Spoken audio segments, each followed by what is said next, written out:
Hello everyone, welcome to Exam Nest. आज हम बात करने वाले हैं आईपीमेट आईएम इंदौर 2024 पेपर की सेकंड सेक्शन की, जो है quantitative aptitude multiple choice question section. यहाँ 25 क्वेश्चंस तो थे मैथ्स पर बेस्ड और 5 क्वेश्चंस में लॉजिकल रीजनिंग की एक पजल हमारे पास आई थी। जनरली एग्जाम्स में, स्पेशली जब हम आईपीमेट जैसे एग्जाम्स की बात करते हैं, इनमें अगर आपको अच्छा परफॉर्म करना है तो आपके क्वेश्चंस का सिलेक्शन बहुत सही होना चाहिए। कई बार ऐसा होता है कि शुरुआत में जो क्वेश्चंस आपके सामने आते हैं वो थोड़े से हायर लेवल के क्वेश्चंस होते हैं, आपको उन्हें छोड़ना हो एंड आइडेंटिफाई करने होते हैं easy questions. Category A, B और सी, इस रूल को कभी मत भूलिएगा। ए स्टैंड्स फॉर अभी करना है, बी स्टैंड्स फॉर बाद में करना है, मार्क फॉर रिव्यू करिए।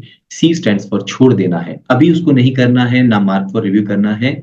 समय बचा तो हम उन क्वेश्चंस 10 से 15 सेकंड लगते हैं हमें डिसाइड करने में। और ऐसा नहीं है कि आप सारे क्वेश्चंस का पहले डिसीजन लेके फिर क्वेश्चन सॉल्व करते हैं, ऐसा नहीं होता है। आप क्वेश्चन देखते जाते हैं, अगर ए कैटेगरी का क्वेश्चन आ गया तो इमीडिएटली अटेम्प्ट करेंगे। बी कैटेगरी है, मार्क फॉर रिव्यू करिए, आगे बढ़ जाइए। सी कैटेगरी है, कुछ भी मार्क मत कीजिए, उसे छोड़ के आगे चलिए। तो हर क्वेश्चन के साथ हमें ये मार्किंग जो है वो करते हुए जाना पड़ता है। अगर मैं इस पेपर की तरफ देखता हूं तो मेरा ओपिनियन ये रहेगा कि यहाँ पर जो 30 क्वेश्चंस थे उनमें से 10 क्वेश्चंस तो थे जिन्हें हम स्ट्रिक्टली ए कैटेगरी क्वेश्चन कहेंगे। 16 क्वेश्चंस जो जनरली बी कैटेगरी में भी है, उनमें से कुछ क्वेश्चन को हम ए कैटेगरी में भी प्लेस कर सकते हैं, और 4 क्वेश्चन ऐसे थे जिन्हें हम सी कैटेगरी में प्लेस करते हैं। कई बार कुछ स्टूडेंट्स उनको बी कैटेगरी में भी प्लेस करते हैं, डिपेंडिंग अपॉन कि उनका किस एरिया में कमांड। तो हर एक क्वेश्चन को हम किस कैटेगरी में प्लेस करेंगे ये मैं डिस्कस करूंगा, और साथ में उन क्वेश्चंस का सॉल्यूशन और क्यों हम इस पर्टिकुलर कैटेगरी में उस क्वेश्चन को प्लेस करते हैं ये भी मैं आपको बताऊं। तो शुरुआत करते हैं फर्स्ट क्वेश्चन के साथ। ये क्वेश्चन एक मॉडरेट लेवल का क्वेश्चन है। अगर आपकी ज्योमेट्री में अच्छी सी पकड़ है तो आप इसे कैटेगरी बी में प्लेस करें, और अगर आप ज्योमेट्री से बहुत कंफर्टेबल नहीं है तो सी कैटेगरी में आप इसे प्लेस कर सकते हैं। Let ABC be an equilateral triangle with each side of length k. If a circle is drawn with diameter AB, then the area of the portion of the triangle lying inside the circle. सबसे पहले हम एक equilateral triangle यहाँ पर बना लेते हैं। Late us से हमारा ट्राइंगल है ए बी सी। हर एक साइड की लेंथ हमें k गिवन है, तो ये भी k है, ये भी k है, और ये वाली लेंथ भी k है। If a circle is drawn with diameter a, AB को डायमीटर लेते हुए हमने एक ये सर्कल बना दिया है ना। क्योंकि हमने इसको डायमीटर लिया है, कैन बी सी जो सर्कल है इसकी रेडियस k/2 होगी, क्योंकि यहाँ पर डायमीटर जो है वो इस इक्विलेटरल ट्राइंगल की साइड की length. Then the area of the portion of the triangle lying inside the circle. Triangle का वो पोर्शन जो सर्कल के अंदर है, दैट मीन्स हम बात कर रहे हैं इस पोर्शन। हमें इसका एरिया निकालना। इसके लिए हम क्या करें, सबसे पहले तो हम इस पॉइंट को इससे कनेक्ट कर देते हैं, ऐसे ही इस पॉइंट को इससे कनेक्ट ना। क्योंकि इक्विलेटरल ट्राइंगल है, मैं कहूंगा ये वाला एंगल 60 डिग्री है। ये दोनों आपस में इक्वल होंगे, सर्कल की रेडियस है, तो अगर ये 60 डिग्री है तो ये भी 60 डिग्री होगा। ये दो एंगल 60 डिग्री हो गए, तो ये वाला एंगल भी क्या होगा, 60 डिग्री। हमारे पास एक इक्विलेटरल ट्राइंगल आ गया है। यहाँ पर भी ऐसे ही हम कहेंगे, क्योंकि एंगल बी भी 60 डिग्री है, एबीसी एक इक्विलेटरल ट्राइंगल है, ये इसके इक्वल है रेडियस ऑफ द सर्कल, दोनों साइड्स इक्वल है तो अपोजिट एंगल्स इक्वल होंगे, तो ऑटोमेटिकली ये वाला एंगल भी क्या हो गया, 60 डिग्री। एक और इक्विलेटरल ट्राइंगल, ये डायमीटर है, ये 60 डिग्री और ये 60 डिग्री, तो ये वाला एंगल 60 डिग्री होगा। क्या हम इस सेक्टर का एरिया निकाल सकते हैं? बहुत आराम से, क्योंकि यहाँ पर हमें सेंटर पे जो एंगल बना रही है आर्क, लेटेस्ट से इसका हमने नाम दे दिया है डी, और ये सेंटर है वो, तो आर्क डीई सेंटर पे जो एंगल बना रही है वो मालूम है, और यहाँ पर ये हमें लेंथ भी मालूम है k/, तो हम इन तीनों पार्ट्स का एरिया आसानी से निकाल सकते हैं। सबसे पहले इस ट्राइंगल के एरिया की बात करें। ट्राइंगल के एरिया का फॉर्मूला क्या होता है, √3/4 मल्टीप्लाइड बाई साइड स्क्वायर। तो √3/4 साइड स्क्वायर, यहाँ पर साइड k/2 के इक्वल है, तो k/2 का अगर हम स्क्वायर करेंगे तो हमें मिलेगा k²/4। तो ये एक ट्राइंगल आ गया। सेम हमारे पास ये ट्राइंगल है, तो इन दोनों ट्राइंगल्स का एरिया निकालने के लिए हम क्या करें, इस वैल्यू को डबल, प्लस हमें इस सेक्टर का एरिया निकालना है। ये आर्क सेंटर पे 60 डिग्री एंगल बना रही है, सेक्टर के एरिया का फॉर्मूला क्या होता है, θ/360 multiplied by pi R square. Theta यहाँ पर हो गया है 60/360 मल्टीप्लाइड बाई पाई आर, ये रेडियस हो गई है k/2, again k²/60 goes into 360 6 times, ये 6 4 टाइम्स 24 हो गया है। हम यहाँ एक काम करें, 2 टाइम्स 4 2 टाइम्स 8 हो गया है। तो अगर हम 3 ऊपर और 3 नीचे मल्टीप्लाई कर दे तो नीचे भी 24 है, यहाँ भी 24 है। तो सबसे पहले हम एक काम कर सकते हैं, k स्क्वायर ओवर 24 तो कॉमन है, क्योंकि यहाँ भी k स्क्वायर है, यहाँ भी k स्क्वायर है, ये भी 24 है और ये भी 24। तो अंदर हमारे पास क्या बचेगा, एक तो बचेगा ये 3√3 और एक बचेगा 5। हमारे इस क्वेश्चन का आंसर होगा फर्स्ट ऑप्शन। नेक्स्ट क्वेश्चन, ये क्वेश्चन ज्योमेट्री पर बेस्ड एक इजी टू मॉडरेट लेवल का क्वेश्चन है, लेकिन अगर आप ज्योमेट्री से कंफर्टेबल नहीं हैं तो आप इसे बी कैटेगरी में प्लेस कर सकते हैं। Let ABC be a triangle with AB is equal to AC and D be a point on BC such that angle BAD is equal to 30 degree. If E is a point on AC such that AD is equal to AE, then angle CDE equals. सबसे पहले काम करते हैं, हम यहाँ पर एक triangle बना लेते हैं AB, यहाँ पर AB is equal to AC। तो हम ये कहेंगे कि ये एंगल और ये एंगल दोनों आपस में क्या होंगे, इक्वल होंगे। D एक पॉइंट है BC पर, लेट अस से यहाँ पर हमने एक पॉइंट D बनाया है such that angle BAD is equal to 30 degree. तो यहाँ पर सबसे पहले हमें D को A से कनेक्ट करना होगा, ये वाला एंगल हमें 30 डिग्री की। साथ में E एक पॉइंट है AC पर, कहां पर है हमें नहीं मालूम है, such that AD is equal to AE।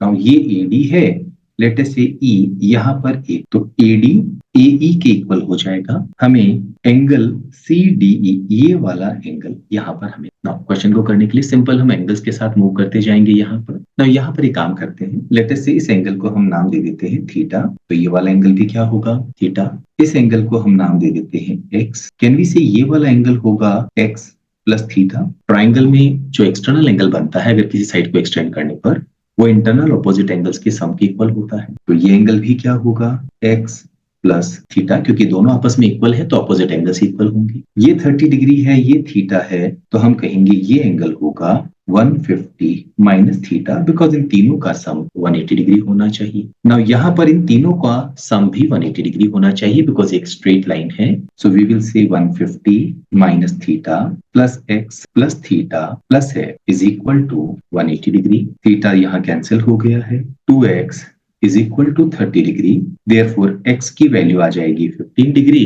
First option हमारे इस क्वेश्चन का आंसर। नेक्स्ट क्वेश्चन, ये question moderate to slightly intense level का क्वेश्चन, यहाँ पर हम इसे बी या सी कैटेगरी में भी प्लेस कर सकते हैं, डिपेंडिंग अपॉन हमारा कंफर्ट जोन कैसा है परम्यूटेशन एंड कॉम्बिनेशन के साथ में। बट मेरे हिसाब से इस क्वेश्चन में एक मिस्टेक है, जो आंसर आ रहा है वो चारों ऑप्शंस में से हमें कहीं भी नहीं। Let n be the number of ways in which 20 identical balloons can be distributed among 5 girls and 3 boys, such that everyone gets at least 1 balloon and no girl gets fewer balloons than a boy does. Then, now यहाँ पर हमारे पास एक बिल्कुल simple सा case है ये latest से हमारे पास में 5 ये गर्ल्स हैं, G1, G2, G3, G4 and G5 plus 3 boys हैं, से उनका नाम है B1, B2 and B। इन्हें 20 आइडेंटिकल बलून्स हमें डिस्ट्रीब्यूट, तो ये केस हुआ आइडेंटिकल आइटम्स का डिस्टिंक्ट मेंबर्स में डिस्ट्रीब्यूशन। बट यहाँ कंडीशन गिवन है दैट एवरीवन गेट्स एटलीस्ट 1। तो सबसे पहले तो एक काम करें, हर एक को एक एक बलून, तो अगर हम हर एक को एक एक बलून दे दें, टोटल 8 मेंबर्स यहाँ पर हैं, तो 20 में से 8 बलून्स तो हम दे चुके हैं, बिकॉज आइडेंटिकल बलून्स हैं तो कोई फर्क नहीं पड़ता कौन सा बलून किसके पास गया है। अब हमारा फोकस होगा रिमेनिंग 12 बलून्स को हमें डिस्ट्रीब्यूट करना है among these 8। या एक कंडीशन और गिवन है, no girl gets fewer balloons than a boy does। इसका मतलब है किसी भी गर्ल जो बलून्स दिए जाएंगे वो बॉयज को जितने बलून दिए गए हैं या तो उसके इक्वल होंगे या उससे ज्यादा। अब यहाँ पर हम केसेस, बट यहाँ पर एक बहुत बेसिक फॉर्मूला है जो इस तरह के क्वेश्चन को हम डील करते समय यूज करते हैं, that is n plus r minus 1 CR minus 1, जहां पर हम आइडेंटिकल आइटम्स को डिस्टिंक्ट मेंबर्स में डिस्ट्रीब्यूट करते हैं एंड 0 परमिसिबल होता है। दैट मीन्स हो सकता है हम सारे के सारे आइटम किसी एक पर्सन को दे दें और बाकी सबको कुछ भी ना, क्योंकि हम ऑलरेडी सबको एक एक बलून दे चुके हैं, तो हमारी जो प्राइमरी कंडीशन थी वो तो फुलफिल हो गई। Now we need to focus on the secondary condition कि हर एक गर्ल को उतने बलून्स तो मिलने ही चाहिए जितने हर एक बॉय को मिले। अब सबसे पहले हम फोकस करेंगे कि जो रिमेनिंग हमारे पास 12 बलून्स बचे हैं उनमें से हम इन बॉयज को कितने बलून्स दे सकते। नाउ क्या ऐसा हो सकता है हम इन बॉयज को एक भी बलून और एडिशनल, दैट मीन्स तीनों बॉयज को हम 0 0 0 बलून, यानी कि बाकी बचे हुए जो 12 बलून्स हैं वो हम as it is in 5 girls में distribute. So that means because हर एक बॉय को 0 बलून मिला है एक्स्ट्रा, अपार्ट फ्रॉम जो 1 मिला है उसको हम भूल जाएं, वो केस अब हमारे काम का नहीं रहा। तो अगर हर एक बॉय को 0 0 बलून मिल रहा है हैं तो गर्ल को 0 या 0 से ज्यादा मिल सकते हैं। तो बेसिकली क्वेश्चन क्या बन जाएगा, 12 आइडेंटिकल आइटम्स को हमें डिस्ट्रीब्यूट करना है 5 गर्ल्स में सच दैट 0 इज, तो डायरेक्टली हम इस फॉर्मूले का इस्तेमाल कर सकते हैं। ये हो जाएगा n that is 12 plus r 5 minus 1 c 5 minus, तो ये हो गया है 17 माइनस 1 16 c। अगर हम इसको सिंप्लीफाई करते हैं तो बड़ा सिंपल सा तरीका है, 16 15 14 13 अपॉन 4 3 2 1। डेफिनेटली बेसिक अप्रोच जो है आपको मालूम होगी। 4 2 times 8 goes into 16 2 times, 3 goes into 15 5 times, 14 times 13 ये होता है 182 मल्टीप्लाइड बाय 10 1820। तो हमारे पास एक वैल्यू आ गई है, लेट अस से हम यहाँ लिख देते हैं 182। सेकेंड केस, क्या ऐसा हो सकता है कि हम इन बॉयज को एक बलून दे दें? डेफिनेटली ऐसा हो सकता है, बट उस एक बलून को 3 लोगों में डिस्ट्रीब्यूट करने का तरीका क्या हो सकता है? 3 तरीके हो सकता है। B1 को एक बलून मिले, हो सकता है B2 को मिले, हो सकता है B3। नाउ एक बलून इन बॉयज में बांटा है, उसका तरीका हो गया 3। नाउ जैसे ही हमने एक बलून किसी भी बॉय को दिया, अब जो गर्ल्स है उन्हें कम से कम एक बलून हमें और देना पड़ेगा, क्योंकि उस पर्टिकुलर बॉय के पास अब 2 बलून आ जाएंगे, एक तो जो शुरुआत में दिया था और एक बाद में आ गया। तो अब क्या करना होगा, हर लड़की को हमें एक बलून तो पहले देना ही। 12 बलून में से एक बलून तो हमने एक बॉय को दे दिया, बचे 11। अब हर लड़की को एक एक बलून देना होगा, 5 बलून्स उनको दे दिए। तो अब बेसिकली क्वेश्चन क्या बचा हमारे पास, कि बचे हुए 6 बलून्स को हमें इन 5 गर्ल्स में बांटना है। अब हम चाहें तो सारे 6 बलून्स किसी एक लड़की को दे सकते। अगेन फिर क्या तरीका होगा, 6 प्लस 5 माइनस 1 c 5 माइनस, ये हो गया 3 टाइम्स 11 माइनस 1 10 c। सिंप्लीफाई करें, 3 times 10 9 8 7 upon 4 3 2 1। 4 2 times 8 3 3 times 9 3 times 3 9 7 times 63 multiplied by 10, हमारे पास ये वैल्यू आ गई है 630। हम इस वैल्यू को यहाँ लिख देते हैं एक बार, 1820 एंड 630। नेक्स्ट केस, अभी हमने एक बलून इन तीनों बॉयज को डिस्ट्रीब्यूट, क्या हम 2 बलून्स डिस्ट्रीब्यूट कर सकते हैं? उसके 2 तरीके, 0 1 1, दैट मींस 2 बॉयज को एक एक बलून दे दें, और 0 0। दोनों ही केस में बॉयज को जो बलून्स हैं उनको डिस्ट्रीब्यूट करने के तरीके 3 हो सकता है। B1 को 0 मिल जाए, B2 B3 को 1 1 मिल जाए, B2 को 0 B1 B3 को 1 1, या B3 को 0 B1 B2 को 1। तो यहाँ भी 3 तरीके होंगे, यहाँ भी 3 होंगे। Let us focus on this. Now यहाँ पर हर एक बॉय को एक बलून और दिया है, तो हमें एक एक बलून हर लड़की को भी यहाँ पर देना होगा। 12 में से 2 बलून तो ये चले गए, और हर एक लड़की को एक एक बलून देना होगा, तो 5 बलून्स और हमारे हाथ से चले गए। तो टोटल हमारे हाथ से 7 बलून्स चले गए। अब बाकी बचे 5 बलून्स हम रिमेन इन गर्ल्स भी बांट सकते हैं। हो सकता है हम सारे बलून्स किसी एक ही गर्ल को। तो फिर हमारा आंसर क्या होगा, 3 तो बॉयज का डिस्ट्रीब्यूशन हम कर रहे हैं, और ये हो गया 5 plus 5 minus 1 c 5 minus 1। So this will be 3 times 9 c, या 3 टाइम्स 9 8 7 6 अपॉन 4 3 2 1। 8 तो कैंसिल हो गया है, 3 goes into 3 ये कैंसिल हो गया है, 7 6 टाइम्स 42 मल्टीप्लाइड बाय 9, ये हो गया है 378। Now what about this case, जहां पर हमने 2 बलून्स एक पर्सन को दिए हैं। अब इसके अंदर एक दिक्कत कि बॉयज को बलून्स डिस्ट्रीब्यूट करने के तरीके तो 3 हो, लेकिन जैसे ही हमने किसी एक लड़के को 2 बलून्स दिए, अब हर एक लड़की को हमें 2 बलून कम से कम और देने होंगे। टोटल 5 गर्ल्स हैं, तो उनको अगर हर एक को 2 बलून्स देंगे तो 10 बलून्स उनको चले गए, 2 इनको चले गए, 12 यानी बलून्स। तो हमारा डिस्ट्रीब्यूशन करने का क्या तरीका होगा, हर एक लड़की को 2 बलून देने होंगे। तो यहाँ तो हमारे पास डिस्ट्रीब्यूशन की कोई चॉइस ही नहीं बची है, हम कहेंगे सिर्फ एक तरीका है। तो देयर विल बी 3 वेज जहां पर हम ये 002 केस कंसीडर करते हुए बलून को डिस्ट्रीब्यूट। क्या कोई और केस भी है? हाँ, एक केस और है, 1 1। हर एक बॉय को हम एक एक बलून, तो 12 में से 3 बलून तो ये चले गए, बचे 9। अब क्योंकि हर एक बॉय को एक एक बलून दिया है, तो हर एक लड़की को भी एक एक बलून और देना होगा। तो 5 बलून्स लड़कियों को हमने दे दिए, तो टोटल 8 बलून्स और चले गए, बचे हैं 4। इन 4 बलून्स को हमें 5 गर्ल्स में डिवाइड करना है, such that any girl can receive any number of balloons. हो सकता है सारे बलून्स हम किसी एक लड़के को दे दें। तो इसका भी वही तरीका होगा, क्या यहाँ पर 1 1 1, इसका तो केस एक ही होगा, और इधर होगा n plus r minus 1 c r minus 1 1 multiplied by 8 c 4। So this will be 8 7 6 5 4 3 2। Now 8 तो कैंसिल हो गए हैं, 3 goes into 6 2 times, 5 2 times 10 and 7। ये हमारे टोटल केस है। क्या हम कोई और केस नहीं ले सकते? क्या ऐसा नहीं कर सकते कि हम 2 बॉयज को 2-2 बलून दे दी। यहाँ पर अभी तक हमने लिया है 0 बलून, 1, 2, 2 और 3 केस। क्या हम 4 बलून्स नहीं दे सकते? 4 बलून्स देने का तरीका क्या होगा? या तो हम 1 1 1 1 1 2 करें, पर जैसे ही किसी बॉय को हमने 2 बलून्स दिए, इमीडिएटली सारी गर्ल्स को भी हमें 2 बलून्स तो और कम से कम देने ही होंगे। तो 10 बलून्स वहां चले गए, एक 2 बलून उस बॉय को चले गए 12, और ये 1 1 वाली 2 केस 14। इतने तो बलून्स ही हमारे पास नहीं। क्या किसी बॉय को हम 3 बलून्स दे सकते हैं? कोई चांस ही नहीं है, क्योंकि अगर किसी को 3 दे दिया तो गर्ल्स को भी हर एक को 3 तो देना ही होगा। तो टोटल 18 बलून्स वैसे ही खत्म हो जाएंगे हमारे पास अवेलेबल ही 12 है। इसका मतलब है यही सिर्फ केसेस होंगे जो पॉसिबल। तो अगर हम इन सारी वैल्यूज को ऐड करें, 8 and 3 11 1, we can carry over 1, 1 and 2 3 3 6 and 7 13 and 7 20, 2 carry over 20 26 and 3 29। मेरे हिसाब से इस क्वेश्चन का आंसर आना चाहिए 2901, बट ये किसी भी ऑप्शंस में अवेलेबल नहीं है। तो मेरे ख्याल से इस क्वेश्चन में डिस्क्रिपेंसी है, और अगर कुछ एरर्स में कंफर्म होगी तो आई मीन डेफिनेटली इसको कंसीडर करते हुए इस क्वेश्चन को सिलेक्शन प्रोसेस से आपको वो हटा देंगे इसको। नेक्स्ट क्वेश्चन, ये question simple and compound interest पर बेस्ड एक मॉडरेट लेवल का क्वेश्चन है। इसे हम कैटेगरी बी में प्लेस करना पसंद करेंगे। Sagarika divides her savings of 10,000 rupees to invest across 2 schemes A and B.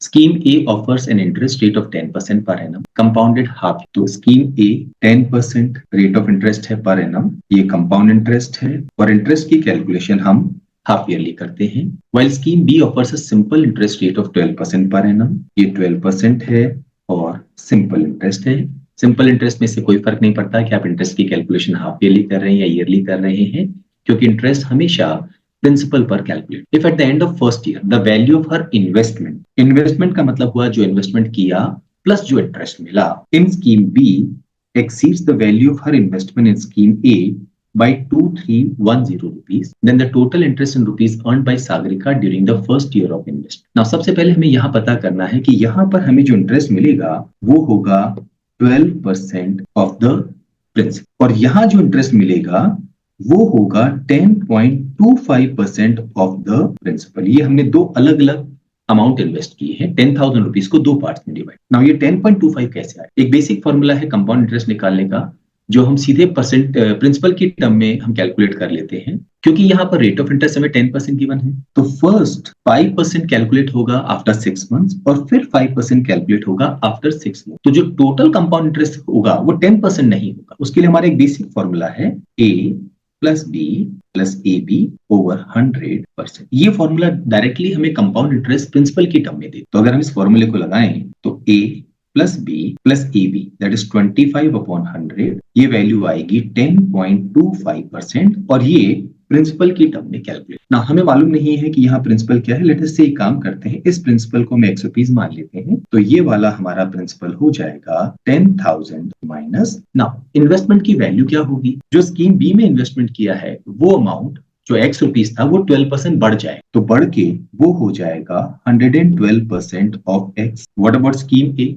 जो अमाउंट हमने इन्वेस्ट किया है वो 10.25% बढ़ जाएगा, तो वो हो जाएगा 110.25% ऑफ 10,000 माइनस ये वैल्यू इस वैल्यू से 2310 रुपीज ज्यादा है, ये हमें गिवन। तो ये हो जाएगा 112/100, 110.25%, इसको भी हम ओवर 100 यहाँ लिख सकते हैं। ये 100 दोनों में एलसीएम आएगा और क्रॉस मल्टीप्लाई हो जाएगा। तो जैसे ही 100 को हम क्रॉस मल्टीप्लाई करेंगे, राइट हैंड साइड पे हमारी वैल्यू हो जाएगी 2310 0, इसको अगर ओपन करें 112x माइनस 1102500 माइनस ये, क्योंकि माइनस और माइनस मल्टीप्लाई होगा तो प्लस हो जाएगा 110.25x। This is equal to 231000। इस वैल्यू को राइट साइड ले जाएं तो यहाँ पर हो जाएगा 222.25x और 231000 प्लस 1102500 ऐड करने पर 1333500। इसे अगर हम 222.25 से डिवाइड करें और उसको सिंप्लीफाई करेंगे तो हमारे पास x की वैल्यू आ जाएगी 6,000। सो दैट मीन्स यहाँ पर 6,000 रुपीज इन्वेस्ट किया गया और यहाँ पर रिमेनिंग 4,000 रुपीज इन्वेस्ट किया। क्वेश्चन में हमसे पूछा क्या गया है? टोटल इंटरेस्ट जो जनरेट हुआ है वो कितना? तो 6,000 का 12% प्लस 4,000 का 10.25%, हमें ये वैल्यू निकालनी है। So this will be again 10.25 over 100 multiplied by 4,000 plus 12 over 100 multiplied by 6। Calculation करते समय थोड़ा सा सावधानी रखें, ये 2 जीरो हमने कैंसिल कर दी है। 10.25 इंटू 10 करेंगे तो 102.5 और 4 से मल्टीप्लाई करेंगे तो ये हो गया 410 और ये हो गया है 720। दोनों को ऐड किया 1130 हमारे इस क्वेश्चन का आंसर होगा। सेकेंड ऑप्शन हम अपना आंसर मार्क कर सकते। नेक्स्ट क्वेश्चन, ये क्वेश्चन नंबर सिस्टम पर बेस्ड एक इजी टू मॉडरेट लेवल का ट्रिकी क्वेश्चन है। अगर आप इस तरह के क्वेश्चंस को डील करना जानते हैं तो आप इसको इमीडिएटली अटेम्प्ट करें, अदरवाइज इसको बाद के लिए रख सकते। The numbers 2 raised to the power 2024 and 5 raised to the power 2024 are expanded and their digits are written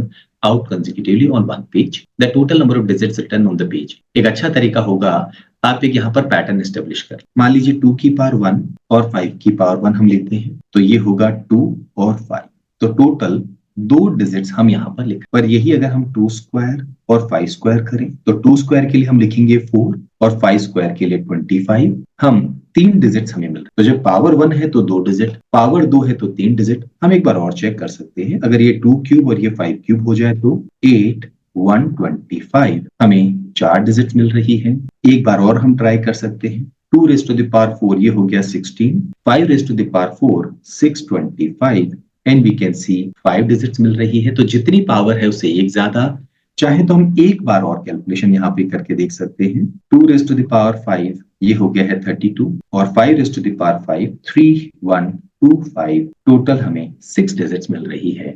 तो जितनी पावर हम ले रहे हैं उससे एक ज्यादा डिजिट्स टोटल हो रही है। हमने यहाँ पर 2 raised to the power 2024 और 5 raised to the power 2024 ली है, तो टोटल नंबर ऑफ डिजिट्स एक ज्यादा, दैट इज 2025 होगी। थर्ड ऑप्शन हमारे इस क्वेश्चन का आंसर। नेक्स्ट क्वेश्चन, ये क्वेश्चन लॉगरिथम्स पर बेस्ड एक इजी टू मॉडरेट लेवल का क्वेश्चन है। अगर आप कंफर्टेबल नहीं है लॉगरिथम से तो इसे बी कैटेगरी में प्लेस करें, अदरवाइज आप चाहें तो इसे ए कैटेगरी में भी प्लेस कर सकते हैं। log of x to the base 4 हमें a गिवन है, ऐसे ही log of x to the base 25 b given है और log of 10 to the base x की वैल्यू हमसे पूछी गई है। नाउ यहाँ पर log की प्रॉपर्टीज हमें मालूम होनी चाहिए। ये जो 4 बेस में है उसे हम लिख सकते हैं 2 स्क्वायर, और प्रॉपर्टी ये कहती है कि 2 को हम बाहर ला सकते हैं और तब ये यहाँ पर बन जाएगा 1/2। इस 2 को क्रॉस मल्टीप्लाई करें तो ये हो जाएगा 2a। ऐसे ही log of x to the base 25 को हम लिख सकते हैं 5 स्क्वायर, अगेन ये 2 हम यहाँ बाहर ले सकते हैं, this is equal to b, और 2 को क्रॉस मल्टीप्लाई करें तो ये हो जाएगा, क्योंकि log of 10 to the base हमसे x पूछा गया है तो हम एक काम करें, एक और प्रॉपर्टी है log की कि जब log न्यूमरेटर से डिनोमिनेटर पे जाता है या डिनोमिनेटर से न्यूमरेटर पर, तो नंबर और बेस अपनी पोजीशन चेंज कर। तो यहाँ पर हम लिख सकते हैं log of 2 to the base x ये हो जाएगा 1/2a, and similarly log 5 to the base x 1/2b। ये स्टेप हमें थोड़ा सा क्विकली आनी चाहिए, वरना हम इसको सिस्टमेटिकली कैसे लिखते हैं, 1/log 2 to the base x this is equal to 2a, और log 2 to the base x को तो ऊपर ले जाते और 2a को नीचे ले आते, तो हमारे पास ये एक्सप्रेशन। क्वेश्चन में हमें log 10 to the base x पूछा गया है, यहाँ हम एक काम कर सकते हैं, 10 को हम लिख सकते हैं 2 times 5, log की प्रॉपर्टी अप्लाई करें तो ये हो जाएगा log 2 to the base x plus log 5 to the base x। दोनों वैल्यूज हमारे पास हैं, ये है 1/2a, ये है 1/2b।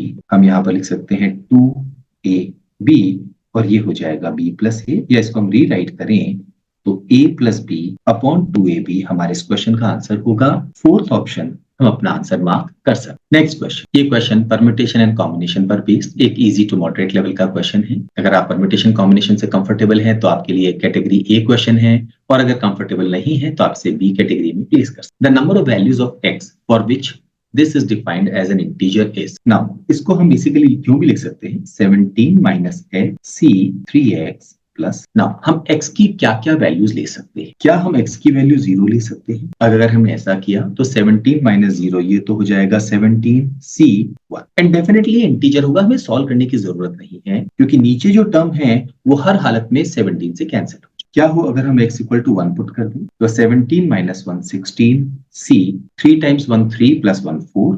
अगेन हम जानते हैं कि ये सॉल्व हम कर सकते हैं बिकॉज इसका आंसर क्या होगा 1 2 3 4, और वहां आएगा 16 15 14 13। ये सारी टर्म्स जो हैं यहाँ कैंसिल हो जाएंगे, 4 2 times 8 2 times 16 3 5 times, and we know कि ये कैंसिल करेंगे तो इंटीजर आ जाए। क्या हम x इक्वल टू 2 पुट कर सकते हैं, 17 माइनस 2 ये हो गया 15, c ये हो जाएगा 7, 2 3 टाइम्स 6 प्लस 1 7। अगेन हम इसे कैंसिल कर सकते हैं। x इक्वल टू 3 पुट करें तो ये हो जाएगा 14c10, ये भी कैंसिल कर सकते हैं। x इक्वल टू 4 पुट करेंगे तो 13c13, ये 1 हो जाएगा, तो ये भी हम पुट कर सकते हैं बिकॉज हमें इंटीजर, बट हम x इक्वल टू 5 नहीं, क्योंकि 5 पुट करते ही ये वैल्यू हो जाएगी 12c16। 12c16 को अगर हम सॉल्व करेंगे तो 12 में से हम सबसे पहली बात तो है कि 16 को सेलेक्ट नहीं कर सकते, तो हम इसको यहाँ पर इस केस को कंसीडर ही नहीं करेंगे, हमारे पास में इंटीजर नहीं। देयरफॉर हमारे पास कुल कितनी वैल्यूज हैं x की?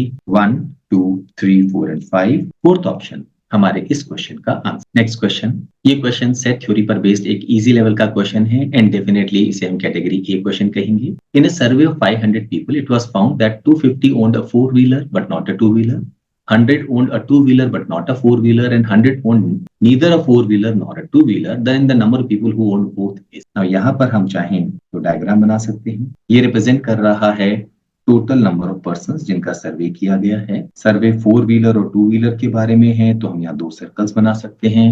ये हो गया है 4-wheeler और ये हो गया है 2-wheeler। 250 ओन करते हैं 4-wheeler को बट नॉट अ 2-wheeler, मतलब ये वैल्यू। 100 ओन करते हैं 2-wheeler को बट नॉट अ 4-wheeler, और 100 ओन करते हैं नीदर अ 4-wheeler नॉर। इन चारों का सम 500 होना चाहिए। 250 350 450, तो डेफिनेटली जो मिसिंग वैल्यू है वो क्या होनी चाहिए? 50। फोर्थ ऑप्शन हमारे इस क्वेश्चन का आंसर। नेक्स्ट क्वेश्चन, ये question trigonometry heights and distances पर बेस्ड एक इजी लेवल का स्टैंडर्ड क्वेश्चन है and definitely category A question है। The angle of elevation of the top of a pole from a point A on the ground is 30 degree. The angle of elevation changes to 45 degree after moving 20 meters towards the base of the pole. Then the height of the pole in meters. हम एक काम करते हैं, यहाँ पर एक पोल बना लेते हैं। लेट अस से ये है B C। पॉइंट A से जो उसका टॉप है उसका एंगल ऑफ एलिवेशन है 30 डिग्री, और जब हम 20 मीटर आगे मूव करें और लेट से हम पहुंचे हैं पॉइंट डी पर, तो एंगल ऑफ एलिवेशन हो गया है 45 डिग्री। हमें पोल की हाइट, लेट अस से ये हाइट है x, ना ये 45 डिग्री है, ये 90 डिग्री है, तो ये भी 45 डिग्री होगा। अगर ये x है तो ये भी x। हमारे पास CD की लेंथ आ चुकी है, क्या है वो? नाउ अब अगर हम इस केस को कंसीडर करें, ये एंगल 30 डिग्री है, ये 90 डिग्री है, तो ये 60 डिग्री हो। 30 डिग्री के ऑपोजिट साइड की लेंथ अगर हमें पता हो तो 60 डिग्री के ऑपोजिट साइड की लेंथ निकालने के लिए इसे √3 से मल्टीप्लाई करेंगे, तो हमारा जो AC है उसकी वैल्यू आ जाएगी √3। बट यहाँ पर ये D पॉइंट हमने जो लिया था, CD है x और AD है 20, तो 20 प्लस x ये किसके इक्वल होगा? √3x। x को राइट साइड ले जाएं तो 20x टाइम्स √3 माइनस 1। √3 माइनस 1 को डिनोमिनेटर पे ले जाएं, √3 माइनस 1। डिनोमिनेटर को रैशनलाइज कर देते हैं, √3 प्लस 1 से ऊपर और √3 प्लस 1 से नीचे मल्टीप्लाई करें, ये हो जाएगा 3 माइनस 1 दैट इज 2, और 20/2 करेंगे तो ये वैल्यू तो 10 हो जाएगी, और √3 प्लस 1 हमारे पास x की वैल्यू आएगी, और यही हमें इस क्वेश्चन में निकालना था। फर्स्ट ऑप्शन हमारे इस क्वेश्चन का आंसर। नेक्स्ट क्वेश्चन, ये क्वेश्चन इक्वेशंस पर बेस्ड एक moderate to slightly intense level का ट्रिकी क्वेश्चन है। सही अप्रोच मालूम होना जरूरी है।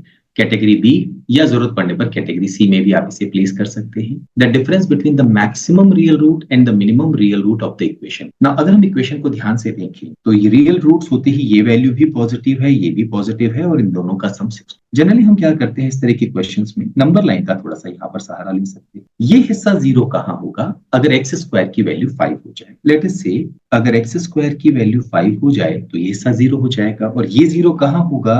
अगर एक्स स्क्वायर की वैल्यू हम 7। नाउ इंपॉर्टेंट चीज ये है कि पावर में 4 है और इन दोनों के बीच में जो गैप है वो 2 का है, तो 2 की पावर 4 16 हो। दैट मीन्स अगर हम एक्स स्क्वायर की वैल्यू 5 ले लें तो ये वाला पार्ट 0 हो जाएगा और ये वाला पार्ट -2 की पावर 4 16 हो जाएगा, तो कंडीशन सेटिस्फाई हो जाएगी। That is X square equal to 5 हमें सॉल्यूशन देगा, तो एक्स की value plus minus under root, ये हम कहेंगे रूट्स है इस इक्वेशन। ऐसे ही अगर हम X square equal to 7 put कर दें तो 7 - 7 0, और पावर करेंगे तो ये हिस्सा 0, 7 - 5 2, और 2 - 0 की पावर 4 करते ही वापस 16 आएगा। That is x is equal to plus minus under root 7। ये हमारा सोल्यूशन होगा। क्या इसके अलावा हमें कहीं और कोई सोल्यूशन मिलेगा? अगर हम एक्स स्क्वायर की वैल्यू लेट से यहाँ ले, कोई भी एक वैल्यू ले ले, लेट से 8, तो होगा क्या, 8 माइनस 7 1, 1 की पावर 4 इज 1, और 8 माइनस 5 3, 3 की पावर 4 81। हमारी वैल्यू 16 से ज्यादा हो जाएगी। तो जैसे जैसे हम इधर मूव करेंगे हमारी वैल्यू 16 से एक्सीड कर जाएगी। तो इसका मतलब है इस पॉइंट के बियॉन्ड हमें कोई भी सॉल्यूशन नहीं मिलेगा। सिमिलरली क्या इस पॉइंट से पहले हमें कोई सॉल्यूशन मिलेगा? लेटेस्ट से हमने एक्स स्क्वायर इक्वल टू 4 ले, 4 माइनस 5 माइनस 1 की पावर 4 वही 1, एंड 4 माइनस 7 माइनस 3 की पावर 4 81, अगेन हमें 16 नहीं मिलेगा। तो इधर भी हमें कोई सॉल्यूशन नहीं। क्या हमें बीच में कोई सॉल्यूशन मिलेगा? नहीं मिलेगा। इनफैक्ट अगर हम एक्स स्क्वायर इक्वल टू 6 ले लें, इनका जो मिड पॉइंट है, तो क्या होगा, 6 माइनस 7 माइनस 1 की पावर 4 1, एंड 6 माइनस 5 1 की पावर 4 1, 1 प्लस 1 2 आ रहा है जो कि 16 के इक्वल नहीं। व्हाट वी फाइंड, इस पर्टिकुलर पॉइंट पे जो बिल्कुल बीच में है, इस एक्सप्रेशन की जो लेफ्ट हैंड साइड है उसकी वैल्यू 2 हो, और इसके बियॉन्ड जब हम इधर मूव करेंगे तो ये वैल्यू बढ़ती जाएगी। यहां पर वैल्यू लेने पर हमारा ये एक्सप्रेशन 16 के इक्वल होगा। सेम वे अगर हम इधर मूव करें तो ये वैल्यू इंक्रीज होती जाएगी। यहां पर भी हमारा लेफ्ट हैंड साइड पोर्शन जो है वो, तो हमारे जो सॉल्यूशंस आ रहे हैं वो ये रहे। हमें मैक्सिमम रियल रूट और मिनिमम रियल रूट का डिफरेंस पूछा। डिफरेंस होता है higher value minus lower value. Maximum real root है √7, मिनिमम रियल रूट है माइनस √। इसमें से अगर हम इसे सब्ट्रैक्ट कर दें तो √7 प्लस √7, हमारे इस क्वेश्चन का आंसर क्या होगा, 2√7। फोर्थ ऑप्शन हमारा आंसर मार्क। नेक्स्ट क्वेश्चन, ये question time speed and distance पर बेस्ड एक इजी लेवल का क्वेश्चन है।